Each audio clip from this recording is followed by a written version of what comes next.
Imagine winter in the Canadian Arctic. The temperature is -55, and food supplies ran out a month ago. A group of emaciated people is finishing the last pieces of caribou hide dug out from the ashes of a campfire. Outside the door lie thousands of kilometers of icy wasteland. Ahead lies the unknown. This isn't a scene from a horror movie. This is the real expedition of John Franklin in 1819, a long, complicated, but incredibly captivating story of an overland journey to the Arctic Ocean. Sir John Franklin, a name many know from the tragedy of the ships HMS Erebus and HMS Terror, which vanished in the Arctic ice in search of the Northwest Passage. But today, we're talking about a different expedition, a prologue of sorts to that famous disaster, an overland polar odyssey organized by Franklin several years before his fateful voyage. And in some ways, this story is even more terrifying. Indigenous tribes, mystical events, cannibalism, and a chain of mysterious deaths. All of this lies ahead. The future captain was born in 1786 in the county of Lincolnshire into a merchant's large family. John was not one of the eldest sons, which meant inheriting his father's business was not in the cards for him. At 14, he signed on as a cabin boy on a ship and tied his fate to the sea. His career took off rapidly. At 16, he joined Matthew Flinders' Australian expedition, which lasted from 1801 to 1803. There, young Franklin mastered navigation and hydrography and gained significant experience in long-distance voyages. Returning from Australia, he was immediately thrown into the thick of it, the Battle of Trafalgar in 1805, and in 1814 he participated in the War of 1812, where he was wounded in the abdomen by shrapnel at the Battle of New Orleans. You certainly couldn't call him a coward. He was assertive, self-confident, and early on earned a reputation as a war hero and a recognized explorer. But let's move closer to the Arctic. Franklin first encountered the polar ice in 1818, commanding the vessel HMS Trent. The second ship was HMS Dorothea under Captain David Buchan.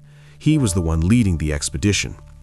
The 32-year-old Lieutenant Franklin, for all his ambition, served as an assistant and subordinate. The goal of that expedition sounds almost absurd today, to reach the Bering Strait by passing over the North Pole. Very little was known about the Arctic at the time. Maps had gaping white spots. Many believed that just beyond Canada the ice ended, the ocean became navigable, and the North Pole itself was completely ice-free. On April 25th, the ships left the Thames and headed north between Spitsbergen and Greenland. By May, they reached the 80th parallel north. There, they were met by impassable ice fields, forcing them to take shelter in a bay in northwestern Spitsbergen. A few days later, the ships returned to sea, but on July 30th, a terrible storm broke out. The ice began to crush the vessels, and Captain Buchan decided to turn back to save the ships and the crew. Thanks to this sensible leadership, the expedition returned home safely without any losses. Simultaneously with these events, in the same year of 1818, another polar expedition took place, led by Sir John Ross. It was searching for the Northwest Passage, north of Canada. The greatest dream of the English was to find a route to Asia, to India, from where spices, fabrics, and other valuable goods were brought. The objective was to pass from the Atlantic Ocean to the Pacific through North America, which promised colossal economic benefits. Ross's expedition also failed to find the passage, though it did map extensive Arctic territories and large islands. The reason for its return was a strange event. While sailing through Lancaster Sound, Ross saw the outlines of high mountains ahead. Deceived by a mirage, he concluded that the sound was merely a wide fjord and didn't even bother to verify this assumption. The Arctic is rich in optical illusions, and it is unknown whether the captain truly believed in the existence of these mountains or simply wanted to return to England as soon as possible. The fact remains, he turned his ships around and sailed back without even approaching the imaginary peaks. This story with the mountains vividly recalls the legend of Sanikoff Land, which was seen by Baron Toll and many other seafarers. Enormous funds and many years were spent searching for it. However, Ross's return to England was not without incident. His ship became frozen in the ice. Talk began to circulate in the Admiralty. Maybe we don't need this Northwest Passage that badly after all. It's proving to be too expensive. However, Sir John Barrow, an extremely influential figure in the Admiralty and in English high society in general, was passionate about this idea. As an experienced politician, he successfully promoted it. He managed to ignite such a keen interest in the problem of the Northwest Passage within naval and scientific circles that even the stingy Treasury, which only paid for enterprises that brought profit, once again allocated the necessary funds. John Barrow appealed to England's honor, which he insisted must be the first to navigate this route before other powers did. The competition between the fleets of Spain, France, England, and the USA was quite fierce in those years. Everyone wanted to be first. Furthermore, when reporting on their expeditions to the Admiralty, Lieutenant John Franklin and William Edward Parry, who had participated in Ross's voyage, unequivocally hinted that their superiors, captains of the, so to speak, old school, if not cowardly, had turned back too soon. A little further, and the ice would have parted, and the Northwest Passage would have been discovered. This is an important point that characterizes Franklin. He did not take into account the risks or the fact that thanks to the leadership, all crew members returned home alive. He emphasized that they should have taken the risk, even if it meant endangering the lives of the sailors and the ships. And so, in 1819, the Admiralty assembles a new expedition to find the Northwest Passage. But it does so less eagerly this time, allocating far less money. The leaders are the ambitious young captain William Edward Parry and the 33-year-old Lieutenant John Franklin. The expedition was divided into two parts, a sea component and an overland one. Parry led the sea component, while Franklin was to travel on foot across the Canadian Arctic. As for the sea component under Parry's command, it was quite successful and in some ways even exceeded expectations. It proved that Baffin Bay was open on its western side, with the wide, navigable Lancaster Sound leading into it. And the mountains that Ross had seen in the distance in 1818 turned out to be an optical illusion. The ships, HMS Hecla and HMS Griper, also encountered these mountains, but they dissipated like fog as the vessels approached. The expedition discovered Barrow Strait, adjoining Lancaster Sound to the west, and Melville Sound. Thus, in the very first summer, William Parry managed to penetrate deep into seas where no ship had ever been before, reaching the 110th meridian west longitude. That is, covering half the distance between the Davis Strait in the east and the Bering Strait in the west. Here, Parry announced to the crew that his expedition had won the prize of £5,000. This prize, like a second one of £20,000, was established by the Admiralty for those who found the Northwest Passage. However, at that moment, he had not yet discovered it. They wintered on Melville Island, and the following year made another attempt to push west, but were stopped by ice. Parry was forced to return to England, and what is surprising is that he returned extremely quickly. In an astonishingly short period, just 6 days, he managed to cover the distance from Melville Island to Lancaster Sound, and on October 30th, 1820, he was already in England, where he was met as a national hero. For those years, this was truly a great success. With only one wintering, without losing any ships and with virtually no crew losses, he mapped a huge portion of the Arctic. In addition, the expedition gathered a wealth of scientific material on zoology and botany and conducted numerous observations in astronomy, meteorology, magnetism, and hydrography. This was a very well-prepared and organized expedition. The management of work and leisure during the wintering was all structured according to a clear plan. The ship's surgeon monitored the crew's health, and over the entire voyage, only one sailor died. This was an incredible result for sea voyages of that era, when sailors died in huge numbers from scurvy, tuberculosis, malnutrition, and disease. But let me remind you that at the very same time, the overland polar expedition led by Sir John Franklin was also taking place, and there things were completely different. It must be said that for those times, a polar expedition was comparable to a spacewalk in terms of cost, the amount of knowledge, or rather the lack thereof, and the time required for preparation. However, the Admiralty, having already been burned by several failed enterprises, was no longer so generous. First, John Franklin was allocated a tiny team. It included the physician naturalist and second-in-command, John Richardson, 2 midshipmen, George Back and Robert Hood, who had been to the Arctic with Franklin in 1818, and the sailor, John Hepburn. Including Franklin, there were only 5 of them. He was to hire the rest of the team on the spot from local indigenous people, Métis, and voyageurs who trapped for furs in Canada. The plan for the expedition itself was also very vague. Franklin was to proceed overland to Great Slave Lake, and from there descend along the Coppermine River to the coast. Upon reaching the shore, he was instructed to head east towards Repulse Bay to meet Perry's ships. However, Franklin was also given a choice to go west and map the coastline between the Coppermine and Mackenzie rivers, or even to head north into previously unexplored seas. Basically, the Admiralty told Franklin, "Go I know not where, and find I know not what." It is understandable that planning an expedition is difficult when you have a blank spot on the map and do not know what awaits the travelers. In fact, Franklin was given complete freedom in choosing his route and managing the expedition. On May 23, 1819, the expedition left England and headed for Hudson Bay. On August 30th, the travelers arrived at York Factory. This factory was a post for trapping, selling, and buying furs.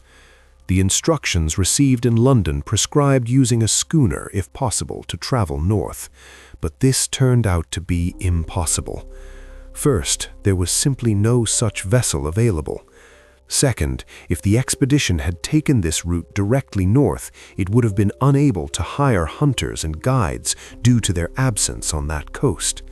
Therefore, they decided to proceed via Cumberland House and a chain of other company stations to Great Slave Lake.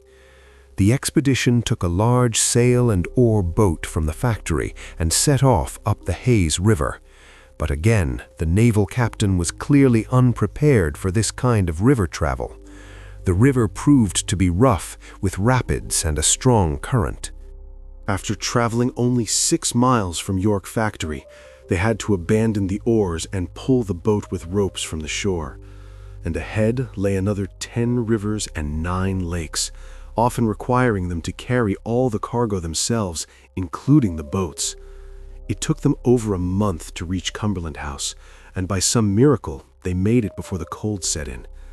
When the expedition arrived at the fort, winter had begun, and they were forced to spend it there. They planned to use this time to study the area and hire guides. You must understand that Fort Cumberland House is not at all what the word fort brings to mind. Personally, I imagine a fortress surrounded by a wooden stockade with several buildings. No, Fort Cumberland House was an ordinary log cabin. It was a wooden structure where voyageurs lived, hunting for fur-bearing animals or buying pelts from the local indigenous people and transporting them to the mainland for money. 30 workers of the Hudson's Bay Company lived in this log cabin. It was a kind of hub where fur traders from all over the area gathered. Most often, the voyageurs traveled between indigenous settlements, buying pelts from them for a pittance, and then returned to the fort with their cargo. This was a mini-state with its own internal laws and even fixed prices. For example, an ordinary hunting knife cost 1 beaver pelt. A woolen blanket cost 8 beaver pelts, and a rifle cost 15. Another way to value a $5 rifle was to hang as many valuable pelts on its muzzle as would fit. The trading company actively imported alcohol, for which the local people, who had no immunity to it, were willing to give anything and even became slaves. These were not the most positive characters, essentially profiting from the indigenous population. In his diaries, Franklin recounts that it was not uncommon for traveling agents to take 10-year-old girls as wives, with the management turning a blind eye. John Franklin actively expressed his outrage at such matters in his notes. However, it was with these very people that he would later have to work, as only they knew the area and could travel deep into the country as guides. This first winter was very harsh. There was not enough food at the fort, especially with new mouths to feed who did not know how to hunt and provide for themselves. Moreover, the game had moved south from these areas, and a famine essentially set in. Local indigenous people who arrived once told them that game had become so scarce that some of their families had to resort to cannibalism to survive. On January 8, 1820, John Franklin left the fort and, accompanied by Back and Hepburn, continued his journey towards Fort Carleton. From there, Franklin intended to reach Fort Chippewan, located 215 miles from Fort Carleton. This journey took him a full 2 months, and it was obviously not an easy one. In their diaries, they write that tea would turn to ice before they could bring it to their mouths, and the mercury in the thermometers froze. At the same time, the travelers had very meager equipment, and at night covered themselves only with thin woolen blankets. That they arrived without losses was largely due to the local guides, who taught them basic survival skills and, as they recall in their notes, made them bury themselves in the snow at night to keep from freezing.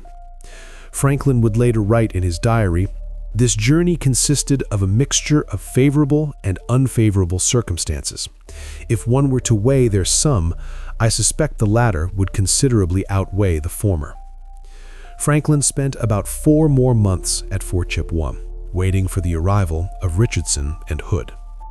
Together with them, on July 18, he headed for the seacoast, intending to reach the point where the Coppermine River flows into it. They managed to recruit a team of 16 voyageurs who, in addition to serving as guides and carrying loads, were also supposed to hunt to provide the expedition with game. However, these were far from the best men, and as Franklin writes, they did not meet his initial criteria. This was because most of the voyageurs simply refused to help them. First, it's worth understanding who these voyageurs were. They were engaged in hunting fur-bearing animals, obtaining pelts, and also buying skins from the local population, that is, the indigenous people, and reselling them to the trading companies. In fact, they were employees of the trading companies, fur hunters. At that time, 2 large trading companies operated in Canada, the Hudson's Bay Company and the Northwest Company. Both were involved in the fur trade and were direct competitors. Moreover, the competition often escalated to armed clashes. Most voyageurs were simply afraid to venture far from their forts. It meant they could easily catch a bullet from somewhere in the bushes. Therefore, there were no volunteers for such large expeditions. Besides, the voyageurs earned good money and were far from poor. John Franklin had practically nothing to entice them with for such a long and dangerous expedition, and so the worst of them went. The expedition had left England 14 months ago and was still treading water, having discovered nothing and achieved no goals. Since Fort Chippewa was also starving, they could only be provided with enough provisions for 1 day's journey. Loading into 3 canoes, the expedition quickly descended the river to Great Slave Lake, and 10 days later, the group reached Fort Providence, located on the northwestern shore of the lake. Having reached Fort Providence, the expedition met people who would be crucial to them: an indigenous chief named Akaicho and a trading company agent named Wenzel, who would also play a significant role in this story. Akaicho, whose name translates as Bigfoot, was the chief of the Yellowknives, or Copper Indians. They were a very interesting tribe, one of the few native tribes of America that knew how to work metal, specifically copper, as one might guess from their name. The Northwest Company insisted that Akaicho act as a guide and hunter for the expedition. At a formal reception, Akaicho conducted himself with great dignity. He was poured some spirits with water, and John Franklin began to describe the benefits the Northwest Passage would bring to his tribe, persuading him to become their guide. To which the chief stumped him with a simple question. If the passage was so important for trade, why had it not been discovered earlier? Along the way, Akaicho lamented that the rumor preceding the expedition about a great shaman traveling with them who could resurrect the dead turned out to be false. He said, "I was already looking forward to seeing my deceased relatives. Now I feel as though they have been taken from me a second time." However, in the end, Franklin and Akaicho managed to come to an agreement. Franklin promised him a huge quantity of weapons, gunpowder, cloth, tobacco, and other supplies. But most importantly, he promised to write off the indigenous people's debts to the fur companies, which had effectively driven many of them into slavery. The outcome of the negotiations was that the chief and his men were ready to act as hunters and guides during Franklin's journey down the Coppermine River and to stock up on provisions for his return. In this agreement, the indigenous people also stipulated that they were not to set foot on the lands of the Eskimos, which lay north of the river. A war was being waged between the Eskimos and the Yellowknives. But one should not think that the expedition was met everywhere with open arms. Far from it. Not much information has survived in the diaries, but from fragments, one can assume that Franklin, accustomed to the high society of London, or at worst to sailors and officers who obeyed him without question, did not expect such a cold reception from the rugged trappers who felt like kings in these parts. And for them, the expedition was just a group of pampered aristocrats. In the autumn of 1820, one of the officers, George Back, was sent to the posts on Lake Athabasca to obtain provisions. There, he met the local head, George Simpson, and asked him for food for the expedition, to which Simpson effectively refused, saying that their needs were of secondary importance compared to his own difficulties. Moreover, Simpson, who belonged to the Hudson's Bay Company, was outraged by the explorers' good relations with the Northwest Company. As mentioned, there was fierce competition between the fur traders, which periodically escalated into armed clashes. In his diary, George Simpson ruthlessly curses Franklin, although he had never even met him in person. With the Northwest Company, which Simpson believed Franklin was friendly with, things were not all smooth either. Their representative at Fort Providence, Nicholas Wenzel, exacerbated the hostility by spreading rumors that the explorers were simply poor scoundrels whose goal was to get food they couldn't later pay for. And since this expedition had indeed been wandering rather unsuccessfully around Canada until then, sponging off the local forts, these rumors were readily believed. For example, when the caribou returned in the spring, Chief Akaicho refused to hunt them until Franklin, after long efforts, convinced him that he would indeed be paid for his services as soon as the supplies for the expedition were delivered to York Factory. However, the time for preparing the meat was already lost, and few provisions were prepared. But let's return to the expedition. The travelers, accompanied by the indigenous guides, set out. That season, Franklin hoped to reach the Coppermine River or even the sea itself. Therefore, he spent the rest of the summer marching north. The indigenous people supplied the expedition with fresh meat, but the hunt was not always successful, and Franklin's companions often went hungry. None of them had the hunting experience necessary for such journeys, and so the expedition's food supply was entirely dependent on the indigenous people. Especially since the Hudson's Bay Company had effectively denied Franklin the provisions he had counted on. It was a very difficult journey.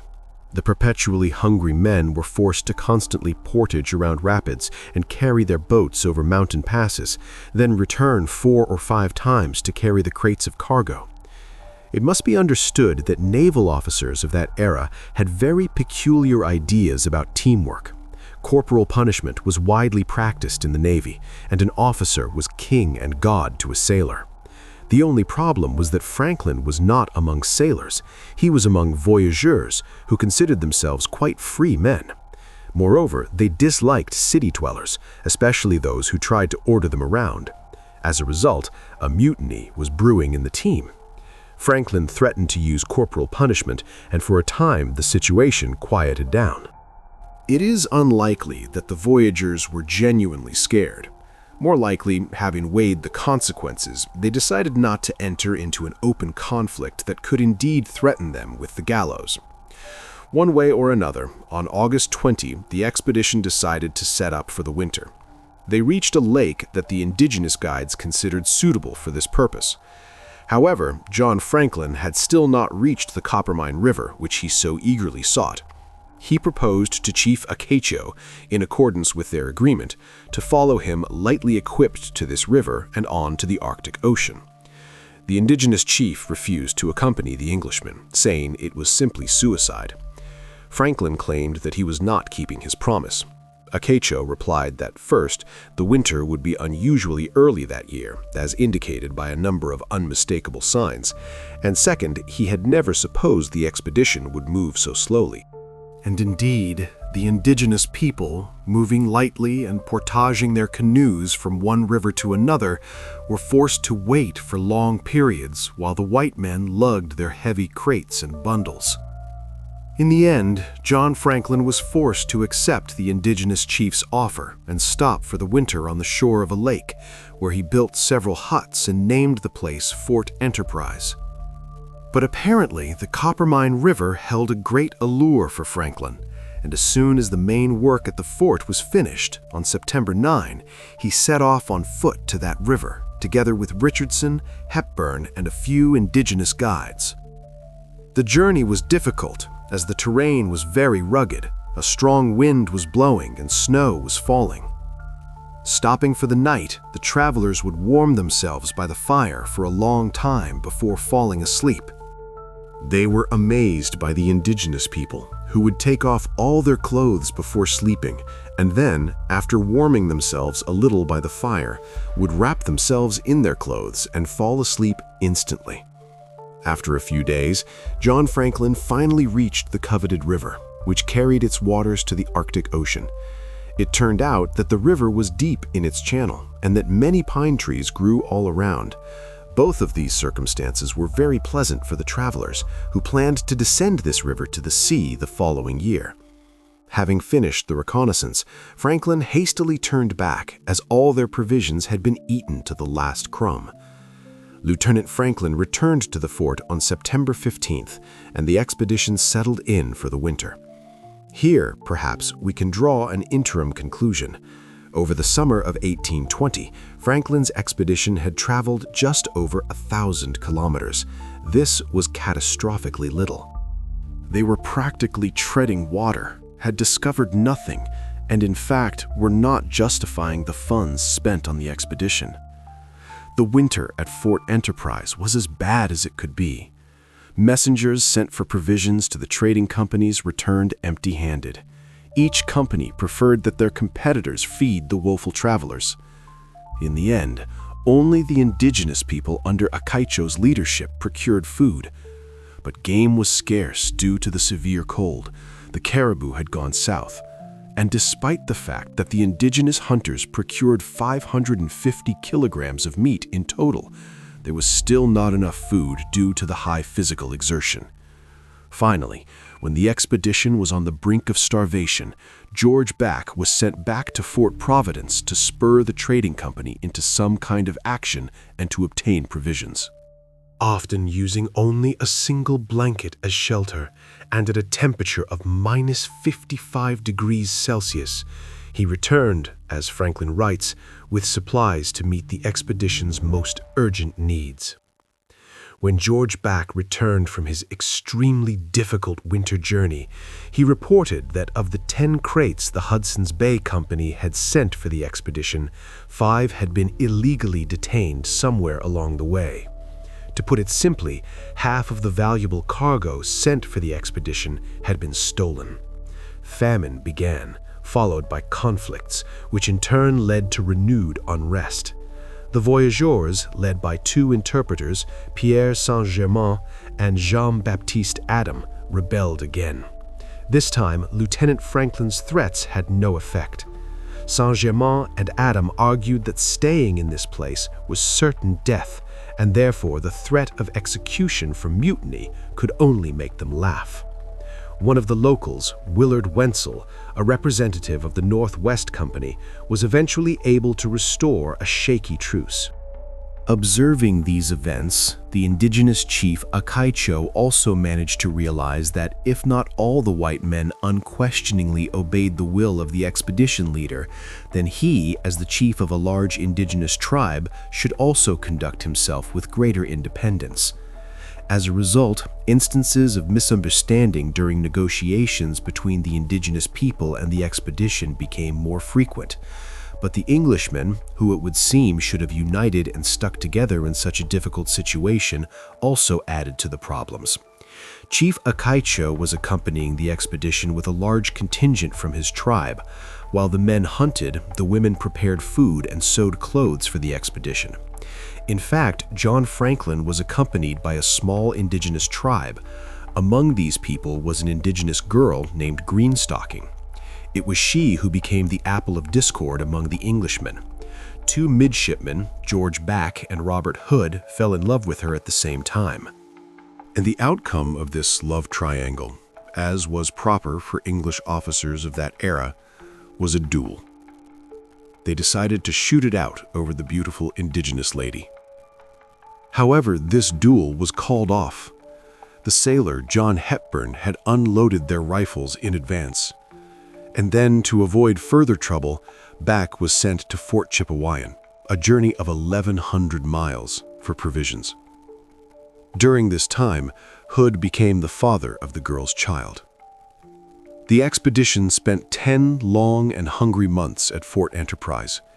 And here the question arises, why didn't John Franklin, seeing the whole situation with the famine, mutinies, poor supplies, and conflicts, end the expedition and turn back?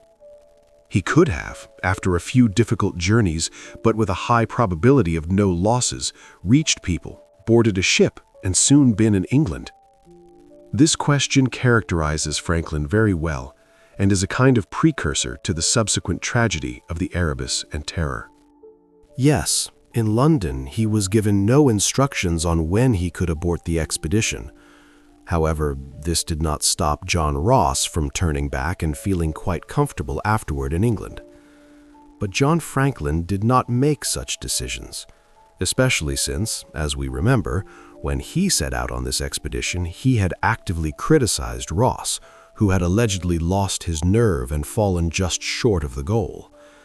It was on the back of this and his promises to march bravely to the very end that he secured the leadership of such a large expedition.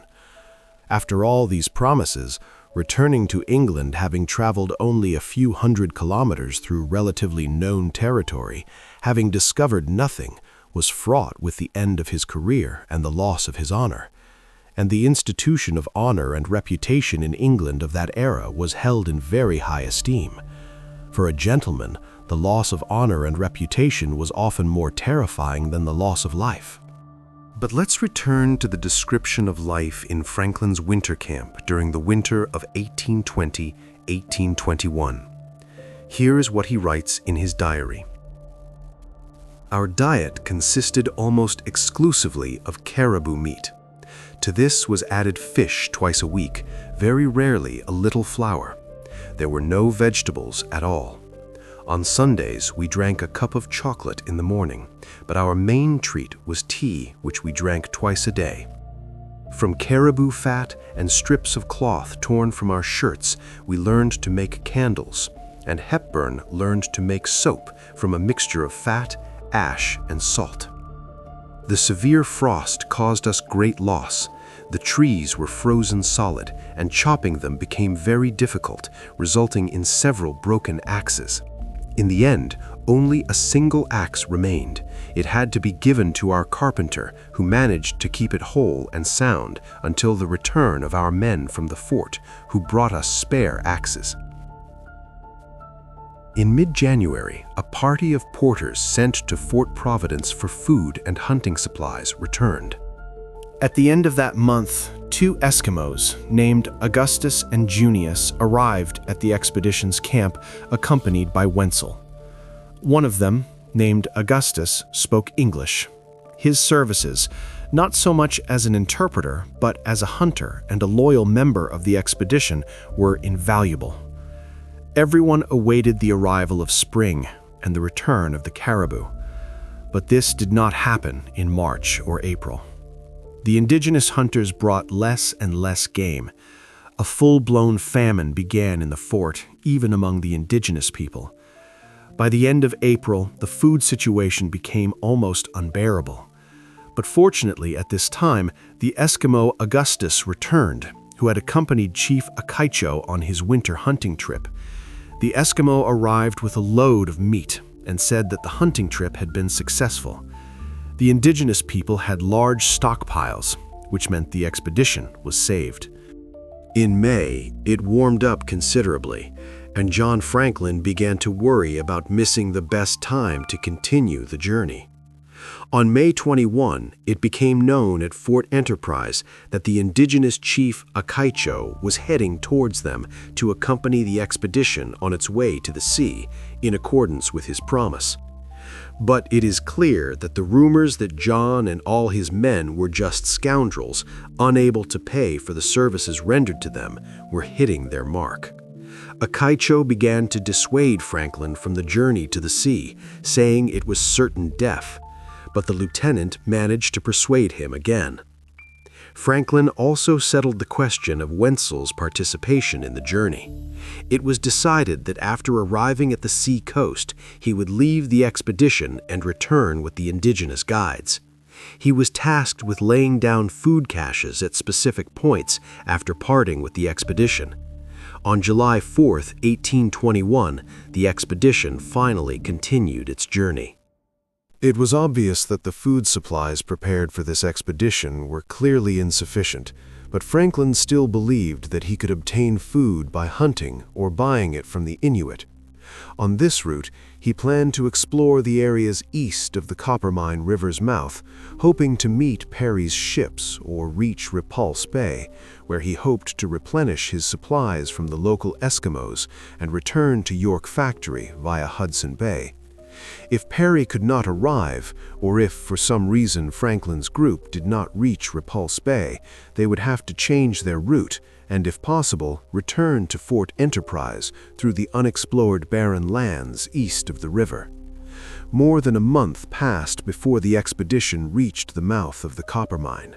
They were again moving too slowly. The Englishmen began to doubt the indigenous guides and whether they knew where they were going. They began to encounter groups of Eskimos more frequently on their way. Upon seeing the expedition, they would immediately scatter. One day, a party of porters stumbled upon a family of Eskimos and caught them by surprise. The women immediately fled, while the men began to follow the expedition from a distance, making strange, sharp movements with their hands and bodies.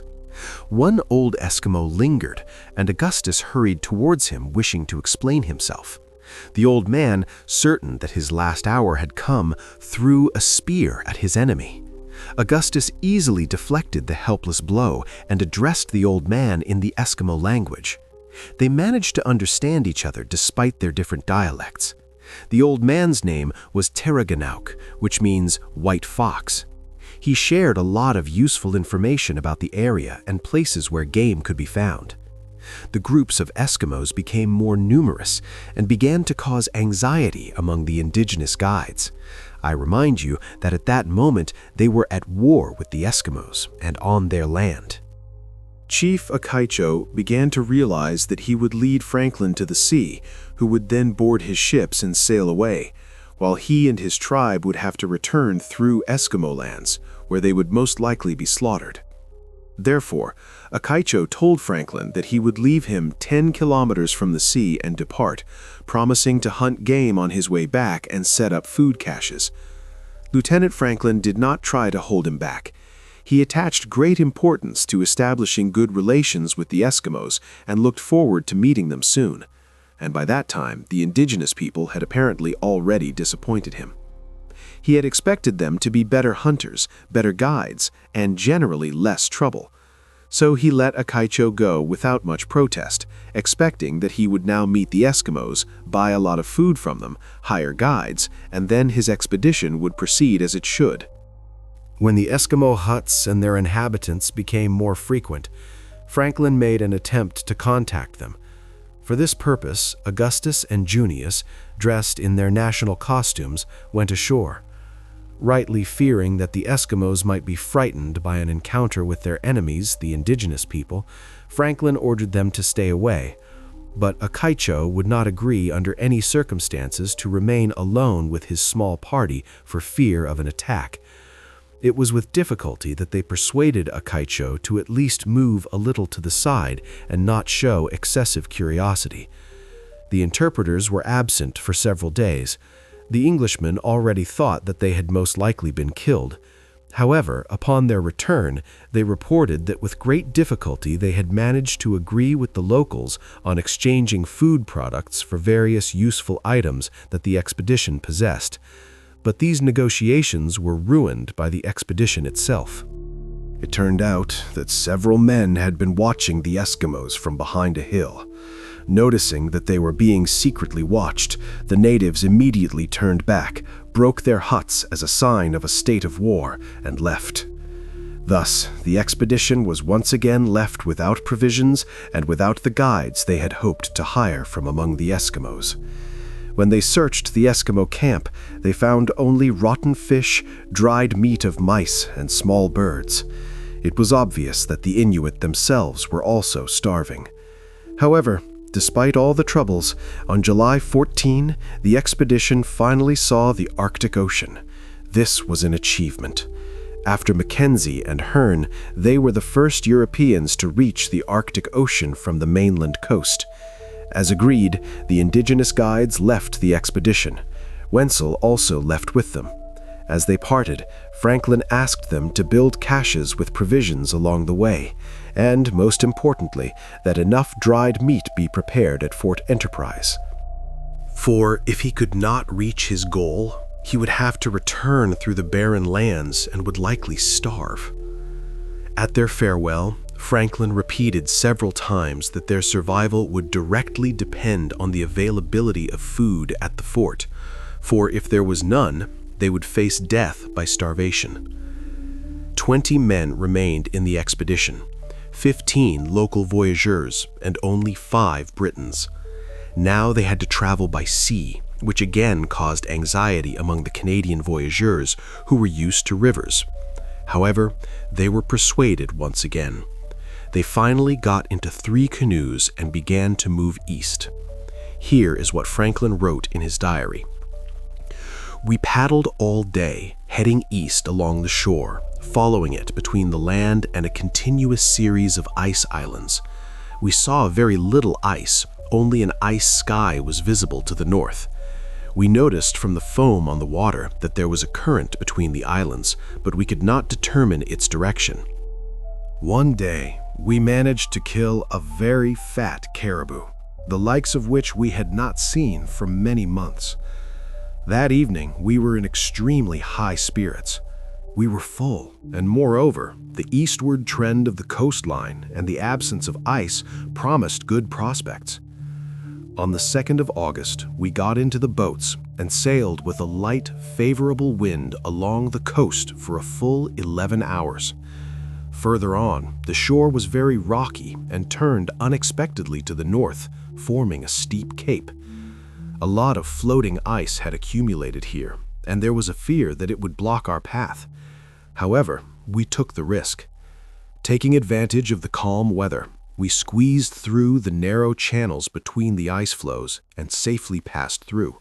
But it is obvious that new geographical discoveries no longer held much allure for the voyageurs. They were tired, had been living hand-to-mouth for several years, and had problems with their reputation. In short, their mood was as bad as it could be. One fine day, Lieutenant Franklin discovered that it was simply impossible to continue sailing in the canoes. They had fallen into disrepair and would be smashed by the first sea wave. He suspected it was sabotage on the part of the voyageurs, who had intentionally damaged the boats to force a return, end the expedition, and finally get their money.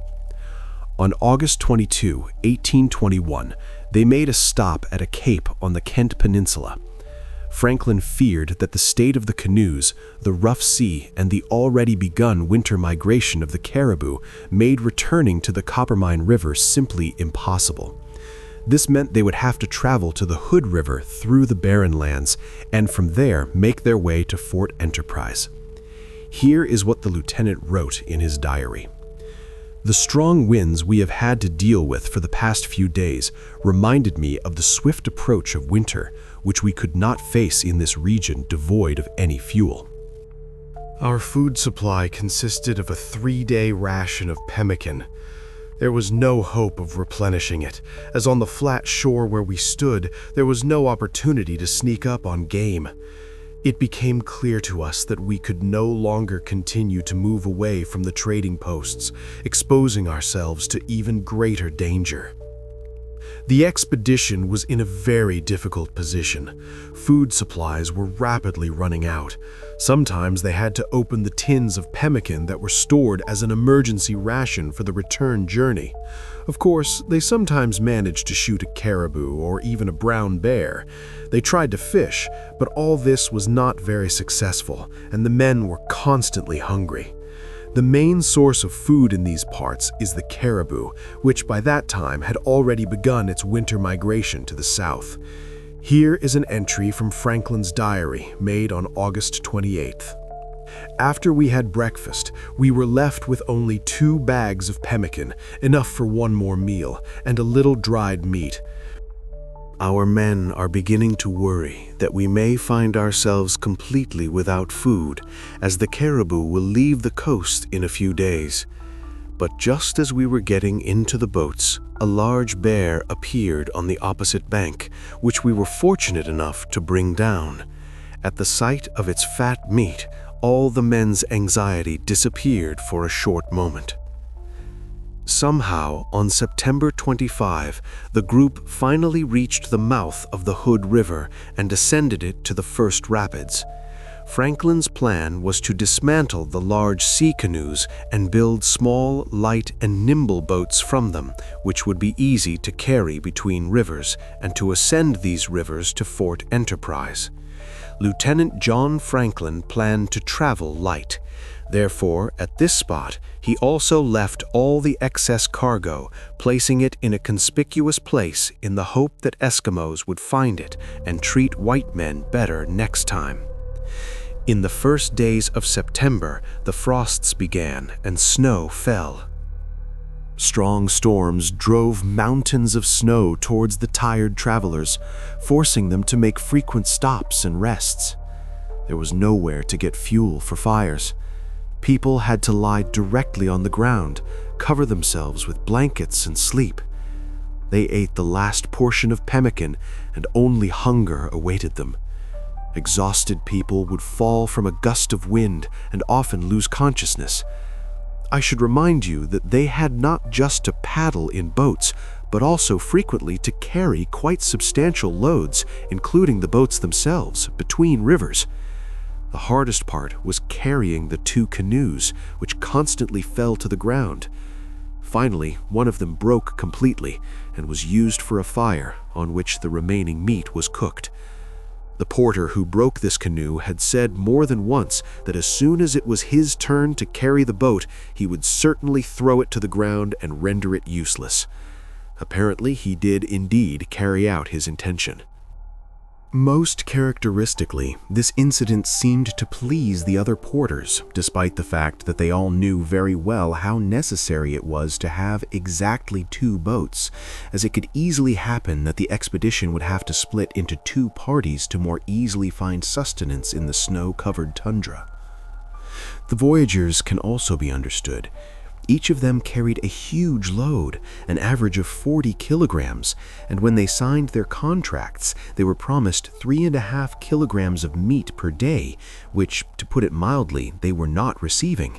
They were very dissatisfied. Here is what Richardson wrote in his diary. They became reckless and completely disobedient to the officers' commands. They secretly throw away parts of the cargo, sometimes even such valuable things as fishing nets, which could have been useful for our survival. I think the only reason the Canadians didn't shed the English officers' blood was that they simply did not know the way.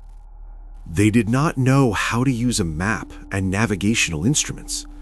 They simply did not know where to go, and were forced to accept their situation. A terrible famine reigned in the group, but fortunately they came to a rocky area, the stones of which were covered with lichen, and this lichen was edible. It had a bitter taste and caused indigestion, but it was food that saved them from starvation. Sometimes they even managed to shoot a few white partridges, but the men were still on the verge of death. On September 10th, luck smiled on them. They encountered a herd of musk oxen. They managed to kill 1 female. A second was wounded but escaped. Not 10 minutes had passed before the slain animal was skinned, and its stomach contents and intestines were eaten right on the spot. Even the most fastidious and picky found this dish delicious. Here is what Franklin writes in his diary.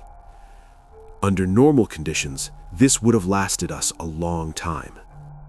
But the constant malnutrition and the hardships of the journey had exhausted us, and the feeling of hunger had reached a monstrous intensity.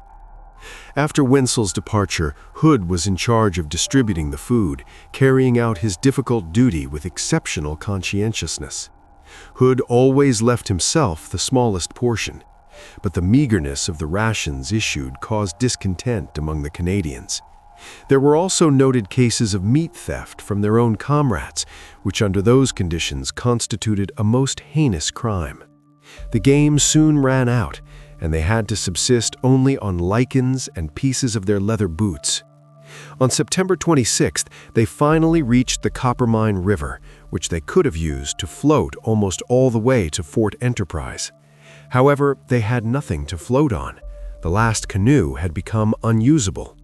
It could have been repaired, but the porters deliberately destroyed it so they wouldn't have to carry it.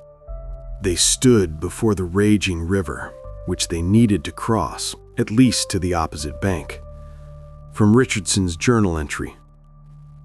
The porters loudly cursed themselves for their foolishness in damaging the canoe. They became careless and disobedient. They no longer feared punishment and had lost hope of reward. One of them ran away, trying to save himself, and never returned. 8 days were wasted in search of a ford. After 8 days, they built a raft from the low willows that grew along the banks. Franklin describes it in his diary. Early in the morning, the men began to drag bunches of willow branches, and by 7 o'clock, the raft was ready. However, the raft's buoyancy proved to be very slight, as the willow was freshly cut. Still, we hoped for the success of the enterprise, if only we could somehow get a rope to the other side of the river. 2 of the strongest men tried repeatedly to cross on the raft, but they failed, as they had no paddle. After many unsuccessful attempts, both swimmers decided that the task was impossible. Then Dr. Richardson, who took the suffering of his companions very much to heart, volunteered to swim across this icy river in order to then ferry the raft across with a rope. He entered the water. However, only a short distance from the bank, his hands grew numb. Still, he did not give up on his intention, and swimming on his back, had almost reached the opposite bank when his legs also went numb. To our greatest horror, he began to sink. We then pulled on the rope, and his body reappeared above the water in a nearly hopeless state. We dragged the doctor ashore. To all this, it should be added that as he was entering the water, Richardson had stepped on a dagger and injured his foot to the bone. Even this setback did not deter him from attempting his noble deed. All attempts to cross the river only resulted in the expedition becoming frozen, exhausted, and having one man with hypothermia. Moreover, the men fell into despair. They understood that if they did not cross this river, starvation awaited them. They would never reach Fort Enterprise. The next day, the men went to collect dry willow branches. A strong wind prevented the testing of a new raft, and perhaps this was for the best, as a day later, one of the interpreters, Saint Germain, proposed building a small boat from willow branches and the waxed canvas in which the bedding and supplies were wrapped. 3 days later, the work on the boat was finished. On October 4th, Saint Germain crossed the river and stretched a rope between the banks. The remaining members of the expedition also crossed safely to the other side. Hope returned to the men. The cherished Fort Enterprise was now a week's journey away from the travelers. But the men were extremely weak. Franklin recounts that at this time he was so weak he could barely walk 100 meters and was constantly falling. Hood could not digest the lichen food at all and had become a mere shadow of himself. From hunger, Back was so weak that he could not walk without a stick, and Dr. Richardson had lost feeling in one leg. The condition of Seaman Hepburn was somewhat better. The Canadian porters were generally physically stronger than the Englishmen, but their morale was extremely low. Everyone understood that the group was moving very slowly, and it was decided that George Back, as the only able-bodied officer, would be sent ahead with 3 voyageurs to bring food from Fort Enterprise. After some time, 2 Canadians, whose stomachs could not tolerate the lichen food, fell to the ground and did not get up again. Neither persuasion nor threats could make them continue. They had to be left behind. An entry from Franklin's diary. Our path lay across a series of bare hills. To fortify ourselves before setting out on such a difficult journey, we ate the remains of our boots, as well as any straps we could find. Soon, 2 more Canadians fell to the ground and did not get up again. The men had to be left in the snowy wasteland. Despondency took hold of the group.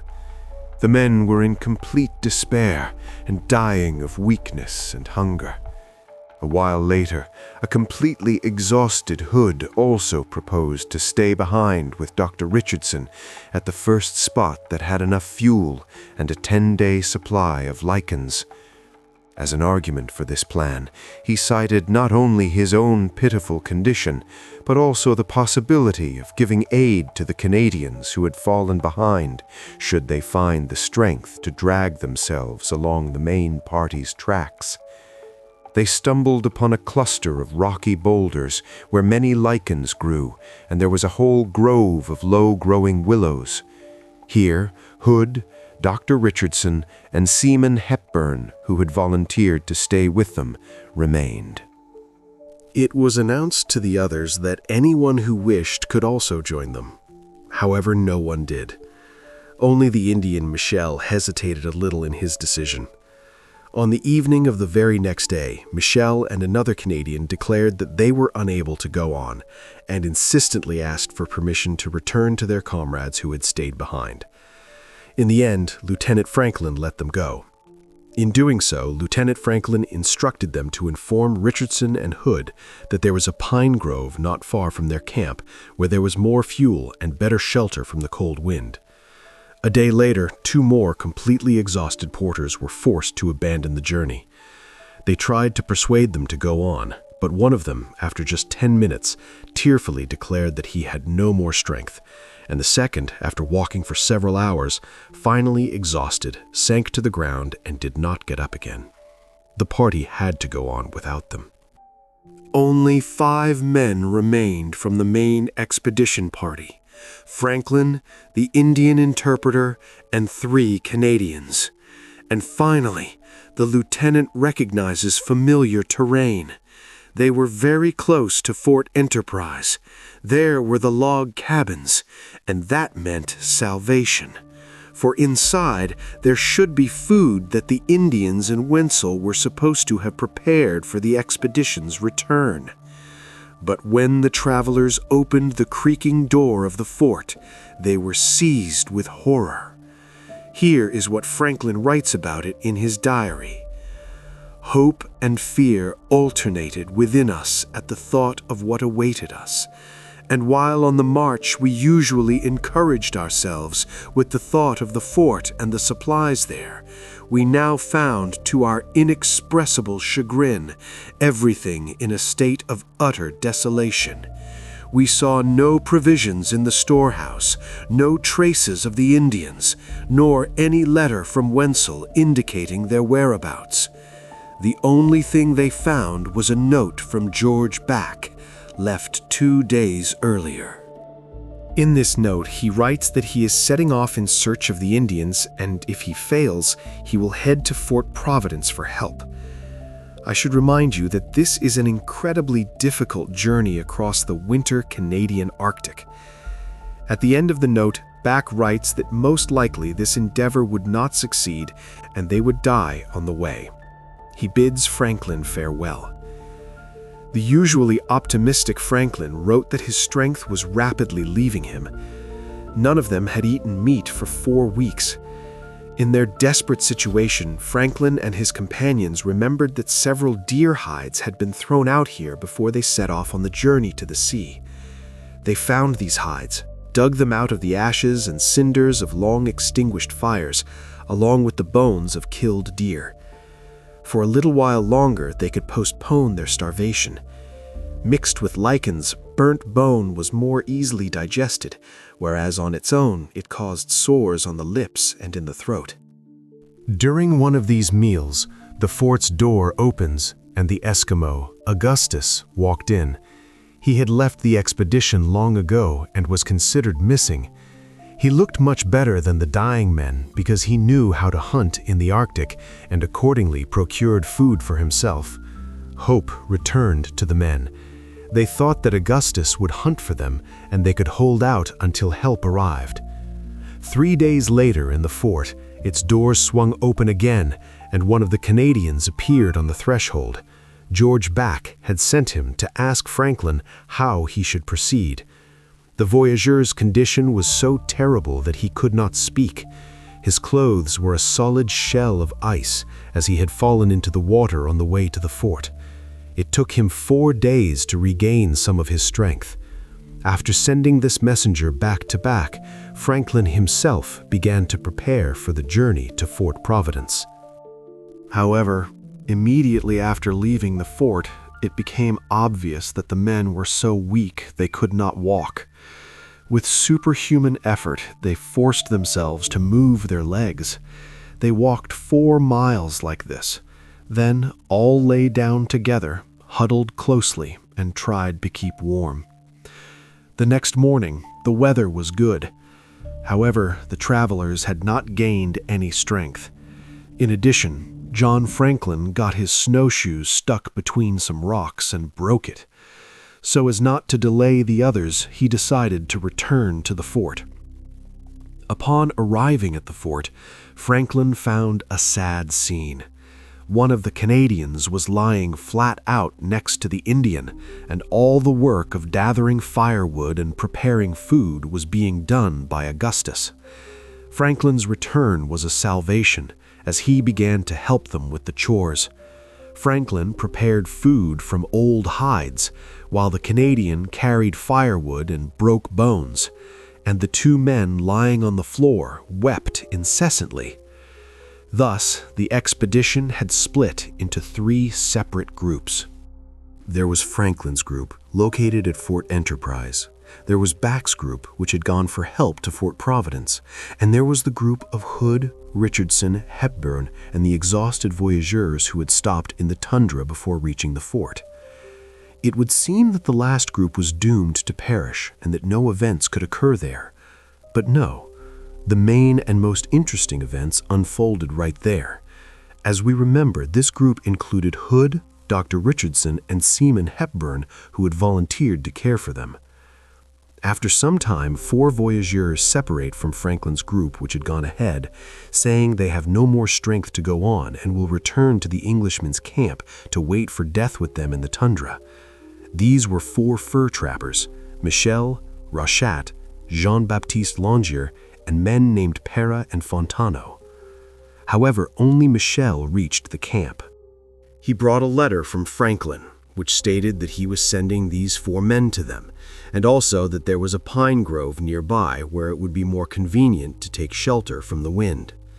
Michel, upon arriving at the camp, was surprisingly cheerful and lively.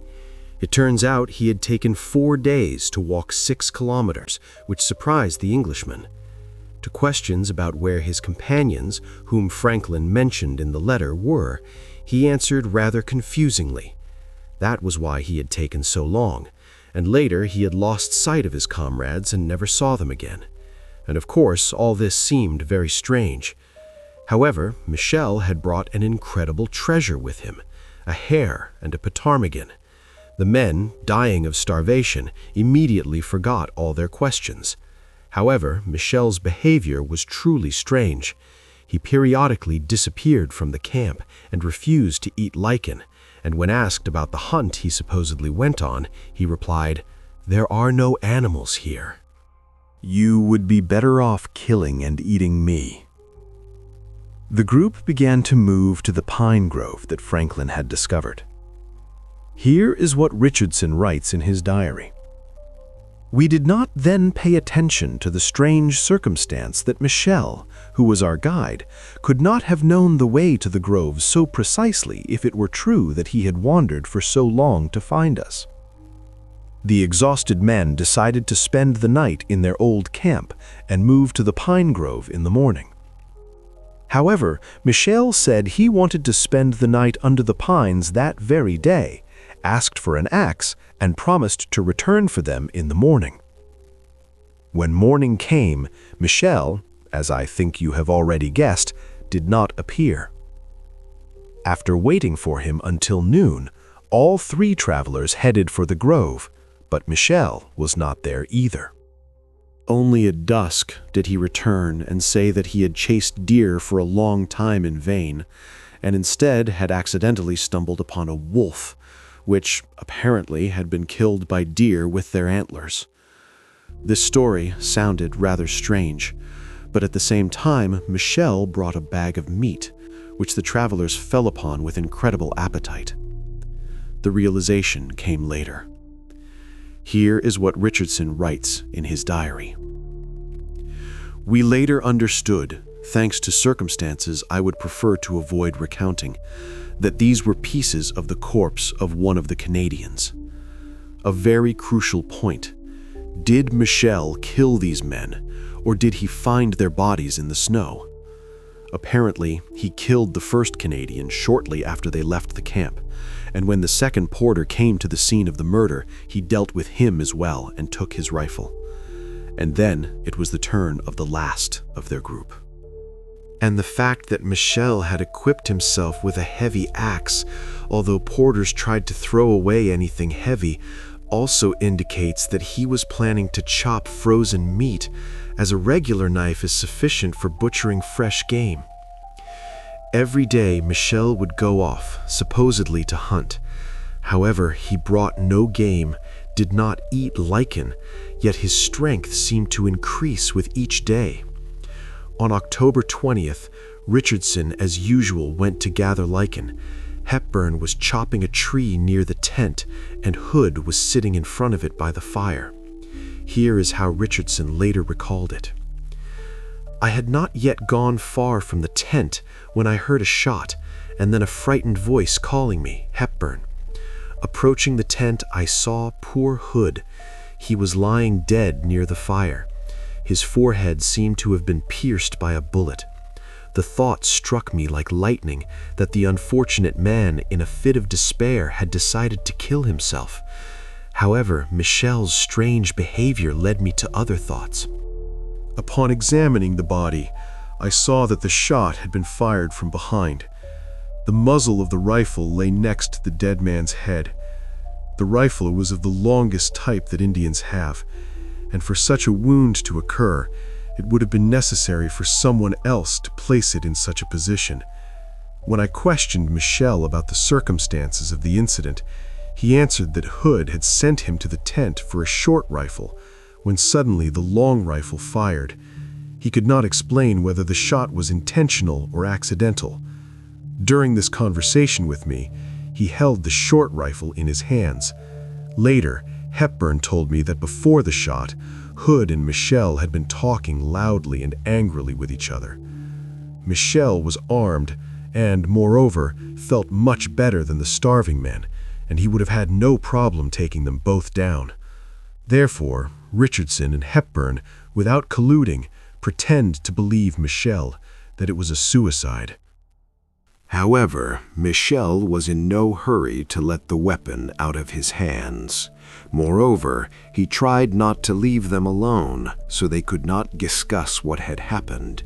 He literally followed them at their heels, constantly asking if they thought he had killed Hood. The next day, everyone got up to continue the journey to Fort Enterprise in accordance with their previous decision, where Franklin and, as they thought, food supplies were. A meal was prepared from part of Hood's leather cloak. Michel suddenly began to persuade Richardson to go with him, not toward the fort, but to the Coppermine River to hunt deer there. Obviously, he wanted to kill him. An entry from Richardson's diary. Michel's behavior greatly troubled us. He muttered something incessantly under his breath and kept repeating that he had no desire to go to the fort, and continued to persuade me to head for the woods, where he claimed he could feed us for the entire winter. Such behavior, as well as the expression on his face, prompted me to suggest that he leave us and go south alone. In response, he became even angrier and began to hint that tomorrow he would free himself from all restraint. I also heard him threaten Hepburn, whom he openly accused of slander. In conversation with me, he became so arrogant for the first time, and this finally convinced me that he considered us completely in his power. From all this behavior, it was clear he intended to do away with us, and most likely he had not done so yet only because he did not know how to get to the fort. Under these conditions, Hepburn and I were in no position to withstand an open attack from him, nor could we hide from him. Our strength was much less than his. In addition, he was armed with a rifle, 2 pistols, an Indian bayonet, and a knife. When we approached one of the cliffs after midday, Michel stopped on the pretext of gathering lichens and said he would soon catch up with us. This was the first time since Hood's death that we were left alone. Seaman Hepburn shared with me his observations of Michael's behavior, which finally convinced me that we could only preserve our own lives by sacrificing this man. My companion volunteered to be the instrument of self-defense, but I, aware of the necessity of this dreadful act, preferred to take all the responsibility upon myself. And when Michael approached us, I killed him by putting a pistol bullet through his head. It turned out that Michael had not been gathering lichens, and we clearly understood that he had delayed only to prepare his rifle for an attack on us. When Richardson and Hepburn finally reached Fort Enterprise on October 29th in hopes of salvation, they opened the door and saw a horrifying scene. Of the 3 inhabitants of the fort, only Peltier had enough strength to stand and greet them. The floorboards had been pulled up for firewood, and the hides that had once covered the windows had long been eaten. The men were subsisting on nothing but lichens and rotten deer hides, which they ate along with the maggots. As Richardson wrote, they were as exquisite as gooseberries. Soon, one of the Canadians lay down and died a few hours later. The second Canadian said he was cold, covered himself with 3 blankets, and died the same day. The bodies were dragged a few meters to the side. They no longer had the strength to carry them out of the house. The Indian interpreter's mind seemed to become clouded. He began to cast wild, terrifying glances. In truth, no one in the party was entirely sane anymore. Hepburn wrote, "If we ever return to England, I shall be very surprised if our sanity returns." The inhabitants of the fort began to resemble the living dead. They quarreled with each other over trifles, shouted and swore at each other, and then, a few minutes later, reconciled with tears in their eyes. Their sanity was gradually leaving them. An entry from Lieutenant Franklin's diary for November 7th. Our interpreter spent a sleepless night.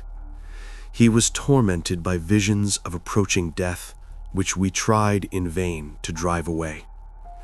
By morning, he was so listless and weak that he could barely speak. I remained lying beside him to comfort him as much as possible. Dr. Richardson and Hepburn went to chop firewood and had hardly begun their work when, to their surprise, they heard a gunshot and almost immediately saw 3 Indians very close by. This was their salvation. George Back had completed an incredibly difficult route across the winter Arctic and reached Fort Providence, from where he managed to bring help. By the way, he lost only 1 man on his journey. An entry from John Franklin's diary. Had help arrived a few hours later, the interpreter would have been dead, and we would have died within a few days. The arriving Indians fed the dying men with fish, who had spent 36 days without food in Fort Enterprise. And after November 16th, they helped the survivors reach the camp of Chief Akaicho. The Indians treated them, as Franklin writes, like a mother to her children. They obviously felt guilty for having abandoned them to die without food, although they were supposed to have set up supply depots and stores at the fort. Upon meeting, Chief Akaicho said they had not made the stores because 3 of his hunters had died when they fell through the ice of a frozen lake, and there was no ammunition for hunting at Fort Providence. However, it is not difficult to assume that Chief Akaicho simply did not believe that the expedition would return alive and decided, apparently, not to waste time on hunting and preparing provisions. From a letter received from Back, Franklin learned to his dismay that the goods ordered for the Indians in the spring had still not arrived. He feared that upon learning this, Akaicho would deny the expedition necessary assistance. However, the Indian chief showed great nobility. Akaicho paid no attention to this circumstance and agreed to wait for the fulfillment of the agreements. In a conversation with Franklin, he ended his speech with very profound words. He said, quote, "Let this be the first time that white men remain in debt." On December 11th, Franklin arrives at Fort Providence. From there, the team begins its journey home to England. It seemed that yesterday's dead men were recovering quickly and gaining weight. The expedition was over. It was, at that time, perhaps one of the most disastrous and horrific expeditions to explore the Arctic, and it had obviously failed completely. They had traveled only 8,900 kilometers and lost 11 of 20 men, while mapping only a small section of the coastline. When John Franklin returned to England, he faced rather harsh criticism from trading companies and voyageurs. They said he had deliberately risked the expedition, knowing there would be casualties, but did not turn back. And in fact, they were right. And the story involving Michelle and the death of Hood raised even more questions. However, the only evidence in this case was Richardson's report, and no one knew what really happened there. A rather popular theory emerged that Richardson and Hepburn themselves had killed Hood and the 4 voyageurs and had fed on their flesh to survive. One of the expedition members, Willard Wenzel, an interpreter and representative of the Northwest Company who was accused of failing to provide Fort Enterprise with timely food supplies, went even further in his accusations against Richardson for murder and demanded he be brought to trial. However, Back later wrote to him in a letter, "To tell the truth, Wenzel, it is better not to publicize everything that happened there." The Admiralty did not conduct an investigation. And what really happened there? I'm afraid only the snows of the Arctic know. By the way, Franklin himself also did not suffer. The fortitude with which he endured his suffering evoked universal admiration. John Franklin returns to London a national hero. There he is promoted to the rank of captain, and in 1823 he publishes an account of this ill-fated expedition. This book sold like hotcakes, and people admired the sailors' courage. Their popularity only grew. And although in high society Franklin received the nickname "the man who ate his boots," at that moment he was evidently the most unsuccessful but the most popular polar explorer. It was this popularity, as well as Franklin's influence in the Admiralty and scientific circles, that would lead him to command the next expedition involving the ships HMS Erebus and HMS Terror. But that is a completely different, yet no less gripping story.